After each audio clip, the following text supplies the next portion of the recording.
3 malam yang lalu, seorang pekerja minyak di Pine Ridge, Texas, nyaris pingsan saat ia memotong jalan melewati pinggiran hutan pinus. Dari balik tanah gembur, ia melihat jari-jari pucat berlumpur perlahan-lahan mencakar keluar dari dalam bumi. Diiringi oleh rintihan samar, seperti suara dari liang lahat. Bau anyir logam bercampur tanah basah menyeruak, membuat perutnya mual. Dan bagian yang paling mengerikan, ketika kepala seorang wanita muncul, matanya terbuka lebar penuh dendam. Bibirnya bergetar, mengucapkan satu nama, Travis. Sejak saat itu, kota kecil di Texas Timur itu diguncang ketakutan. Tak ada yang berani mendekati hutan itu, karena semua orang percaya, seorang istri telah bangkit dari kuburnya, mencari suami yang telah mengkhianatinya. Di Pine Ridge, sebuah kota kecil di Nacogdoches County, kehidupan sehari-hari bergerak lambat, seolah waktu berhenti di antara hutan pinus dan anjungan minyak. Namun di balik ketenangan itu, rumah kayu kecil milik Travis dan Clara menyimpan retak yang kian hari kian dalam. Setiap pagi, Clara bangun lebih awal.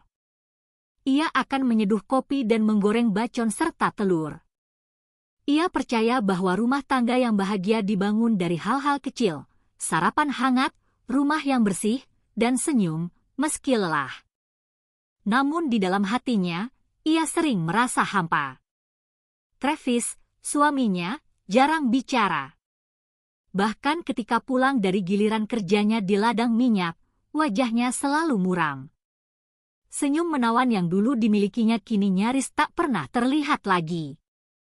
Para tetangga sering melihat Clara duduk di beranda rumahnya, menatap kosong ke arah jalan tanah berdebu yang menghubungkan kota itu dengan jalan raya. Tatapannya kosong, seolah menanti sesuatu yang tak akan pernah tiba. Di kota kecil seperti ini, gosip menyebar lebih cepat daripada api di musim kemarau. Selama beberapa bulan terakhir, semua pembicaraan tertuju pada Travis. Warga kota sering melihatnya akrab dengan seorang wanita muda bernama Amber. Ia pindah ke kota beberapa tahun lalu, dikenal sebagai putri seorang pengusaha kaya yang mewarisi perusahaan keluarganya. Penampilannya glamor, berbau parfum mahal, dan mobilnya yang mencolok tampak kontras dengan jalanan kota yang sederhana. Bisik-bisik mengatakan Travis sering mengunjungi rumah Amber. Aku melihat mereka mengobrol di terasnya. Sangat dekat, bisik seorang pria di kedai makan lokal. Tapi bukankah Travis sudah menikah, sahut yang lain. Itulah masalahnya. Kasihan Clara. Dia hanya pura-pura tidak tahu. Awalnya, Clara mengira itu semua hanya omong kosong. Tapi perlahan, sikap Travis sendiri membuat keyakinannya goyah. Suaminya semakin sering menghindari kontak mata, pulang semakin larut dengan alasan kerja tambahan di anjungan. Malam itu, Travis pulang dengan bau whisky yang menyengat. Clara memberanikan diri. Travis, kau sering pulang larut. Apa ada pekerjaan tambahan? Tanyanya hati-hati. Travis mengeringkan tubuhnya dengan handuk, meliriknya sekilas, lalu menjawab dingin, ini pekerjaan. Kalau aku tidak melakukannya, bagaimana kita makan? Clara terdiam, mencoba percaya, tapi mata suaminya seolah menyembunyikan sesuatu. Malam itu, ia tak bisa tidur. Ia menatap punggung Travis yang berbaring membelakanginya. Rasa asing merayap. Seolah pria yang tidur di sampingnya bukan lagi pria yang ia nikahi dengan hati penuh cinta. Keesokan harinya, Clara pergi ke pasar tani kota. Di sana, gosip semakin tajam. Aku melihat Travis berbelanja dengan Amber minggu lalu. Mereka terlihat sangat mesra, bisik seorang wanita. Jantung Clara berdebar kencang. Ia menahan air mata dan terus berjalan. Sesampainya di rumah, ia duduk lama di beranda, memandangi cincin kawin di jarinya. Cincin itu dulu penuh harapan. Kini, hanya seutas logam dingin yang tak berarti. Sementara itu, Di beranda belakang, Travis duduk di bangku kayu, sebatang rokok di tangannya. Pikirannya dipenuhi bayangan Amber. Ia teringat kata-kata Amber beberapa hari lalu. Kalau kau benar-benar serius, Travis, kau harus berani mengambil keputusan besar. Kata-kata itu menghantuinya seperti bisikan setan. Jika aku tetap bersama Clara, aku akan tetap miskin. Bersama Amber, hidupku akan berubah, gumamnya pada diri sendiri. Ia tahu perceraian bukanlah pilihan. Kota kecil ini akan gempar. Clara pasti akan menolak, dan Amber tidak mau menunggu. Maka pikirannya menjadi semakin gelap. Ia membayangkan bagaimana jika Clara menghilang selamanya. Beberapa hari kemudian, Travis sengaja berangkat kerja lebih pagi. Ia berjalan melewati hutan pinus, berhenti di sebuah tanah lapang dekat pohon ek besar. Tempat ini sepi. Malam hari, tak ada yang pernah lewat sini, bisiknya. Senyum tipis muncul di wajahnya. Ia mulai membayangkan sebuah lubang besar, lubang yang bisa menelan tubuh manusia. Sejak hari itu, Travis sering membuat alasan memperbaiki pagar di hutan, tapi diam-diam ia menandai lokasi dan mencari tanah yang mudah digali. Sementara itu, Amber terus menekannya lewat telepon. Aku tidak suka menunggu terlalu lama, Travis. Travis menjawab lirih, mencoba terdengar meyakinkan. Tenang saja, Amber. Aku sedang mengurus semuanya. Dan pada suatu malam dengan bulan sabit yang tipis, Travis berdiri di samping lubang yang telah ia gali diam-diam. Keringat dingin menetes di wajahnya, meski udara terasa sejuk. Lubang itu cukup besar, cukup dalam. Ia menatapnya lama, lalu berbisik, disinilah semuanya akan berakhir. Malam itu, udara di Pine Ridge terasa berat. Di dalam rumah kayu yang remang-remang, Clara baru saja selesai menata meja makan. Pintu berderit. Travis masuk, wajahnya tegang. Kau akhirnya pulang, kata Clara dengan senyum tipis. Mereka duduk berhadapan, satu-satunya suara adalah denting sendok dan garpu di piring. Setelah makan malam, Clara berkata lembut, sayang, sudah lama kita tidak berjalan-jalan bersama. Bagaimana kalau malam ini kita pergi ke pinggir hutan sebentar? Udaranya sejuk. Travis terdiam sejenak. Undangan itu terdengar seperti panggilan takdir. Ia mengangguk. Baiklah. Beberapa menit kemudian, mereka melangkah keluar. Jalan setapak menuju hutan gelap, hanya diterangi cahaya bulan yang pucat. Clara merapatkan syalnya, tersenyum. Rasanya seperti dulu, ya. Travis tidak menjawab. Matanya lurus ke depan, ke arah titik gelap di hutan pinus, lubang yang telah ia gali. Ketika mereka tiba, angin malam berhembus dingin. Travis berhenti tepat di sebelah lubang itu. Jantungnya berdebar kencang, keringat dingin membasahi keningnya. Ia menoleh ke Clara. Clara, suaranya berat. Clara menatapnya dengan senyum hangat. Ya, sayang. Tiba-tiba, Travis menerjang ke depan dan mendorong istrinya dengan keras. Clara tersandung, jatuh tepat ke dalam lubang. Sayang! Apa yang kau lakukan? Teriaknya panik. Clara mencoba bangkit, tapi tanah yang gembur membuatnya sulit. Tangannya mencakar-cakar tepi lubang, matanya menatap Travis dengan bingung dan ngeri. Travis, apa ini? Kau bercanda? Tarik aku ke atas. Travis berdiri di tepi, menatap ke bawah tanpa sedikit pun rasa kasihan.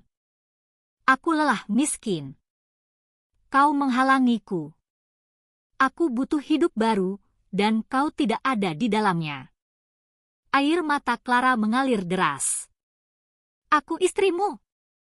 Aku selalu ada untukmu. Kenapa kau begitu kejam?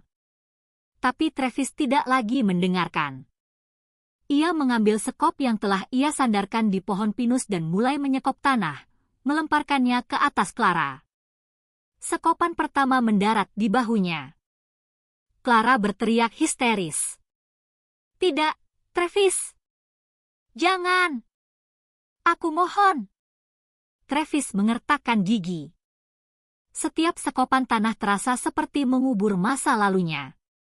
Tangisan Clara semakin lemah, napasnya berat saat tubuhnya semakin tertutup tanah. Dengan napas terakhirnya, ia berbisik, "Suatu hari, kau akan menyesal, Travis." Tangan Travis berhenti sejenak, gemetar mendengar kata-katanya. Tapi bayangan Amber segera muncul di benaknya, mengusir keraguan. Ia menyekop lebih cepat hingga tubuh Clara lenyap di bawah tanah hitam. Hening. Travis berdiri tegak, dadanya naik turun, keringat membasahi wajahnya. Ia merasakan campuran lega dan mual. "Selesai," bisiknya. Ia terhuyung pulang. Bau sisa makan malam membuat perutnya mual. Ia ambruk di tempat tidur, tapi setiap kali ia memejamkan mata, ia melihat wajah Clara, penuh air mata, penuh jeritan yang tak akan pernah ia lupakan. Malam itu, Travis yakin semuanya sudah berakhir. Ia tidak tahu bahwa itu baru permulaan dari kehancurannya sendiri. Keesokan paginya, seorang tetangga, Doris, mengetuk pintu.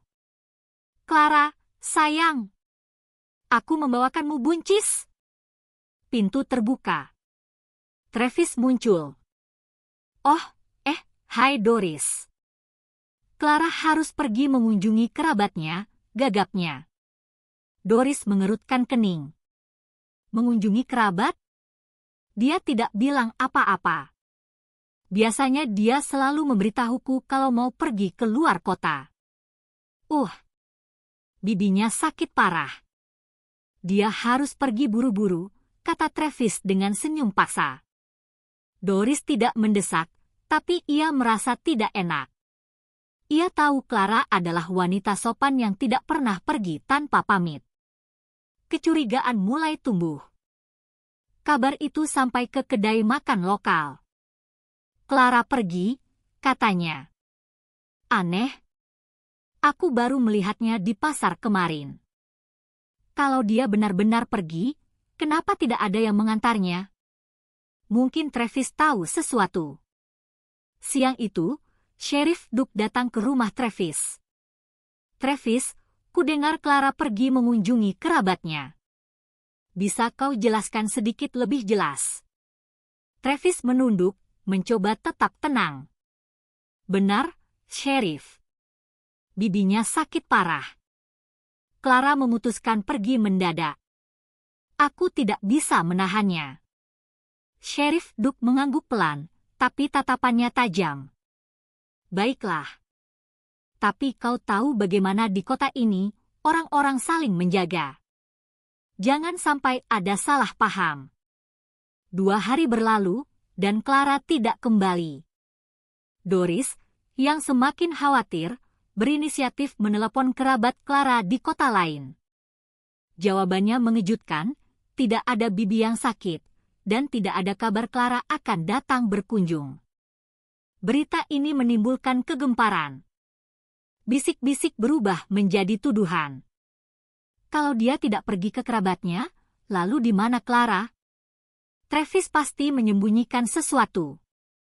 Pada hari ketiga, polisi terlibat. Deputi Miller tiba di rumah Travis.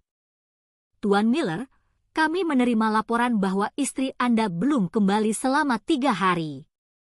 Bisa Anda jelaskan?" tanyanya tegas. Travis mencoba tetap tenang. "Istri saya baru saja pergi, Pak. Mungkin dia butuh waktu sendiri. Kami sempat sedikit berselisih. Kami akan melakukan penyelidikan," kata Miller singkat. Sore itu, Doris berjalan di dekat belakang properti Travis. Ia melihat gundukan tanah yang masih baru. Warnanya berbeda. Bekas sekop samar-samar terlihat. Jantungnya berdebar kencang. Itu tidak normal, gumamnya. Keesokan paginya, Deputi Miller kembali dengan 2 petugas lain. Kali ini, mereka masuk ke dalam rumah. Mereka memeriksa lemari, dapur, bahkan kamar tidur. Semua pakaian Clara masih tergantung di sana. Tas tangan dan syal kesayangannya masih di tempatnya. Setelah memeriksa rumah, Miller meminta izin untuk memeriksa halaman.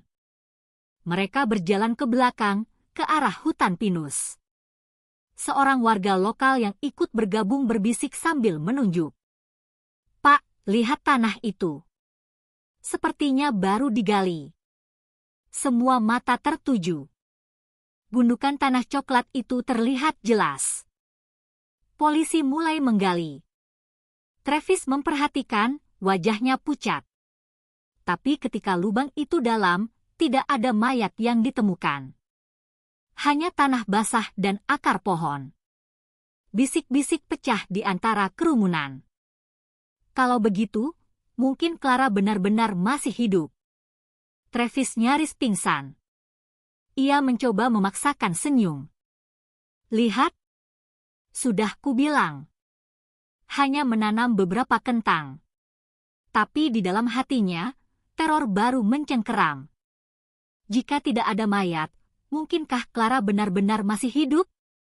Di sebuah gubuk tua di hutan, Clara menatap langit melalui celah atap, matanya menyala.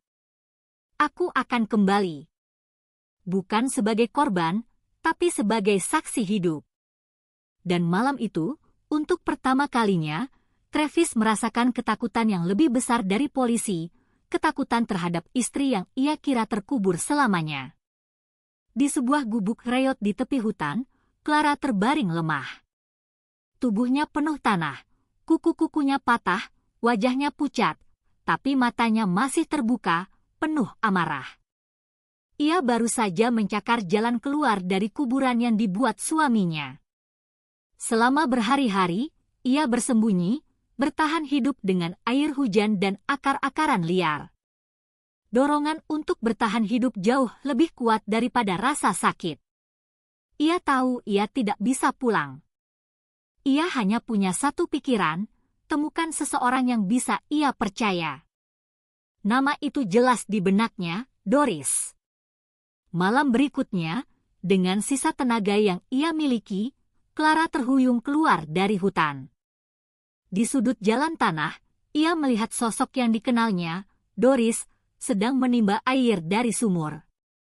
"Bu, tolong saya," suara Clara adalah bisikan lirih. Ember di tangan Doris jatuh. Ia berbalik, matanya terbelalak. "Ya Tuhan! Clara! Kau masih hidup!" Ia berlari mendekat, menutup mulutnya sendiri agar tidak berteriak.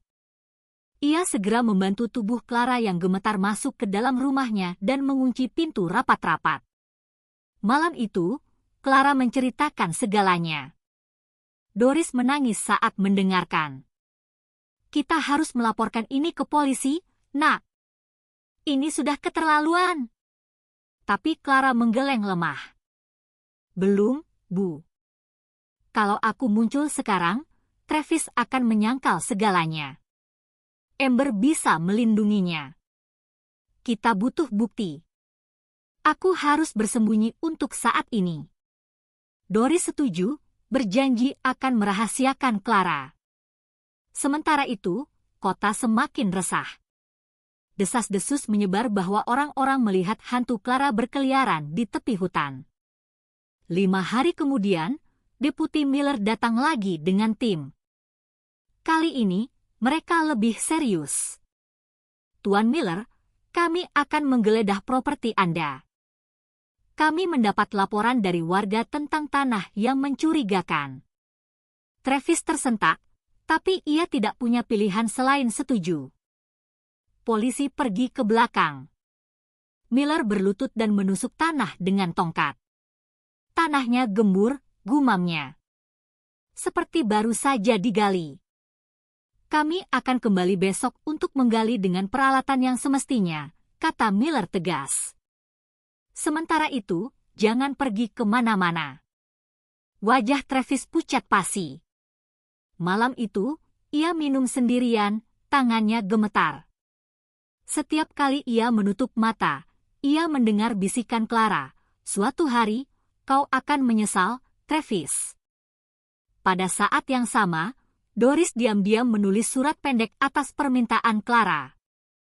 Dengan pena gemetar, Clara menulis, "Deputi Miller, saya Clara. Saya masih hidup. Jangan percaya Travis. Saya akan muncul pada waktu yang tepat." Doris menyerahkan surat itu langsung ke tangan Deputi Miller di tengah kegelapan malam. Miller membacanya, matanya terbelalak. Jadi benar. Dia masih hidup. Keesokan harinya, polisi menggali tanah di halaman belakang Travis. Tapi ketika lubang itu dalam, tidak ada mayat yang ditemukan. Di rumah Doris, Clara menatap keluar jendela, matanya penuh api. Dan malam itu, untuk pertama kalinya, Travis merasakan ketakutan yang lebih besar dari polisi, ketakutan terhadap istri yang ia kira terkubur selamanya. Di kantor sheriff, Deputi Miller menatap surat tulisan tangan dari Clara.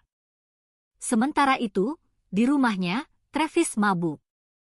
"Travis," bisik suara samar, seolah datang dari dalam tanah.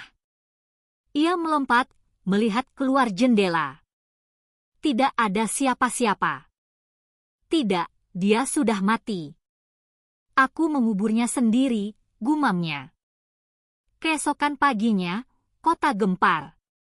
Seorang pedagang mengaku melihat seorang wanita berantakan berjalan di tepi hutan. Berita itu menyebar seperti api. Kota yakin hantu Clara menghantui mereka, mencari balas dendam.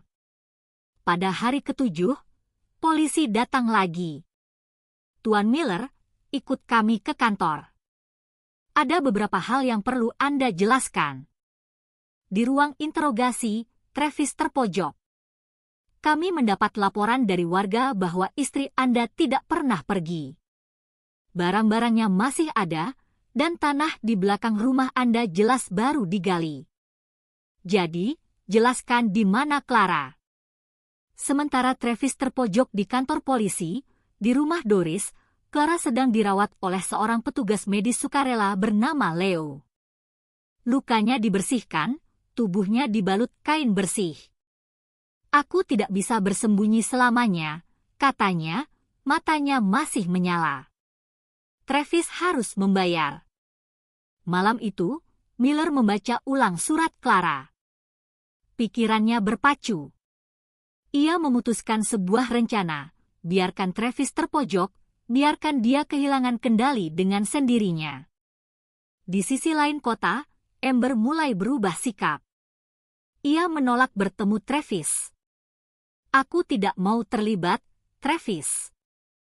Polisi sudah mencurigaimu. Kalau kau tertangkap, jangan seret namaku." Keesokan harinya, gosip meledak di pasar. Seorang wanita bersumpah melihat sosok berantakan di jalan dekat hutan. Berita itu sampai ke Travis. Malam itu, ia mondar-mandir di rumahnya, wajahnya pucat. Tidak mungkin. Dia tidak mungkin masih hidup. "Aku sudah memastikan dia mati," bisiknya. Dan dari balik jendela rumah Doris, Clara duduk tegak, menatap ke dalam kegelapan. "Aku akan muncul. Aku akan mengungkap semuanya. Travis tidak akan lolos." Deputi Miller telah menyiapkan segalanya. Rencananya sederhana, biarkan masyarakat melihat sendiri. Biarkan Travis yang panik membuat kesalahan. Clara sendiri telah menunggu saat ini. Seminggu bersembunyi telah memberinya waktu untuk memulihkan kekuatannya. Pagi itu, pasar tani dinata ramai seperti biasa. Di tengah keramaian, Miller dan timnya menyamar. Clara berjalan pelan, menyembunyikan bekas luka di lengannya dengan syal. Langkahnya tenang, seluruh dirinya fokus pada satu tujuan. Dari kejauhan, Travis berdiri di samping tumpukan kayu. Ia datang dengan dalih membeli rokok, tapi bibirnya bergetar. Saat matanya menyapu kerumunan, matanya berhenti pada sosok kurus bersyal yang berjalan pelan di antara kios-kios. Jantungnya serasa dicabut dari dadanya. "Clara," gumam Travis. Ia mulai berjalan mendekat, napasnya tersengal-sengal. Pada saat yang sama, Deputi Miller memberi isyarat halus kepada anggota timnya. Mereka bergerak ke posisi, memotong jalan keluar. Kerumunan pasar menjadi tegang ketika seseorang berteriak, "Itu dia! Itu wanita yang kemarin!" Clara kini sudah cukup dekat. Tatapannya lurus ke depan. Ia tidak lari. Ia ingin semua orang melihatnya hidup. Travis mendekat dengan langkah tergesa-gesa. Ketika mereka hanya berjarak beberapa kaki, suara pasar seolah lenyap. Semua fokus tertuju padanya dan wanita itu. Clara mengangkat kepala, dan mata mereka bertemu. "Travis," suaranya tegas, meski diwarnai rasa sakit. Kerumunan bergemuruh. Seorang wanita tua menjatuhkan keranjangnya. "Ya Tuhan, itu benar-benar Clara. Dia masih hidup." Travis panik. Ini jebakan," teriaknya. Miller melangkah maju, menempatkan dirinya di antara Travis dan Clara. "Tenang," perintahnya. "Mari kita dengarkan." Tapi Travis tidak tenang. Di depan 1000 pasang mata, ia mulai kehilangan kendali. Kepanikannya berubah menjadi amarah yang tak terkendali. "Kalian semua! Kalian pikir aku pembunuh? Itu dia! Dia istri yang sulit! Itu Amber. Amber bilang kalau aku menyingkirkannya, aku bisa hidup enak." Ia menunjuk ke arah gerbang kecil. Semua kepala menoleh. Di sana, Amber berdiri membeku, wajahnya pucat. Polisi telah memperoleh rekaman percakapan antara Amber dan Travis beberapa minggu sebelumnya. Dalam rekaman itu, suara Amber terdengar jelas. "Kalau kau pastikan dia pergi, aku akan pastikan hidupmu berubah." Rekaman itu diputar perlahan. Pasar menjadi hening. Amber mencoba membela diri. "Itu hanya. Aku tidak pernah menyuruhnya membunuhnya." Tapi Travis menjadi semakin histeris. "Dia memang bilang begitu. Dia bilang kalau aku berani, semuanya akan berubah." Deputi Miller melangkah maju dengan borgol. "Travis, Amber, kalian berdua ditahan untuk dimintai keterangan." Saat polisi bergerak, Clara berdiri tegak. Matanya masih merah, tapi suaranya tenang saat ia berbicara kepada kerumunan. "Saya tidak ingin balas dendam. Saya hanya ingin kebenaran. Saya ingin kalian semua tahu siapa yang sebenarnya menginginkan saya pergi." Di tengah kekacauan, seorang anak kecil menatap Clara. "Bu, kenapa wajah ibu seperti itu?" tanyanya polos. Clara membungkuk, tangannya yang gemetar menyentuh kepala anak itu. "Karena aku bertahan hidup," jawabnya sederhana. Di kantor polisi malam itu, ketegangan terasa kental. "Semua ini salahnya," teriak Travis di ruang interogasi, menunjuk Amber. "Dia yang menggodaku." "Jangan limpahkan semuanya padaku," balas Amber. "Kau yang serakah, Travis. Kau yang mengubur istrimu hidup-hidup." Miller hanya membiarkan mereka saling mencabik dengan kata-kata, perekam suara berjalan tanpa suara. Di ruangan lain, Clara duduk bersama Doris dan Leo. Miller masuk. "Apakah Anda siap untuk bersaksi di pengadilan?" tanyanya. Clara mengangguk pelan. "Aku tidak lari lagi. Dia mencoba menguburku hidup-hidup. Sekarang giliranku untuk mengubur kebohongannya." Hari pertama persidangan tiba. Gedung pengadilan penuh sesak. Travis dan Amber duduk di kursi terdakwa. Ketika pintu terbuka, Clara masuk. Seluruh ruangan hening. Malam itu, ia memulai kesaksiannya. Travis mencekik saya, menyeret saya ke hutan, dan melemparkan saya ke dalam lubang. Saya sadar saat tanah menutupi tubuh saya. Saya dikubur hidup-hidup oleh suami saya sendiri. Ruangan itu gempar. Travis tiba-tiba berdiri, berteriak liar. Bohong! Ini semua rekayasa. Aku tidak menyesal menguburnya. Seharusnya dia benar-benar mati. Ruang sidang meledak dalam kemarahan. Persidangan adalah badai tuduhan dan penyangkalan, tetapi pengakuan Travis sendiri, yang didorong oleh amarah, menyegel nasibnya dan Amber. Pada hari putusan, gedung pengadilan meluap. Hakim membacakan vonis. Terdakwa Travis dengan ini dihukum penjara seumur hidup atas kejahatan percobaan pembunuhan berencana. Terdakwa Amber dihukum 15 tahun penjara atas persekongkolan melakukan pembunuhan. Palu diketuk 3 kali. Travis meronta dan berteriak sampai polisi harus menyeretnya keluar dari ruang sidang. Tubuh Amber lemas saat ia dibawa pergi. Ruangan itu bergemuruh dengan campuran sorak-sorai dan isak tangis lega.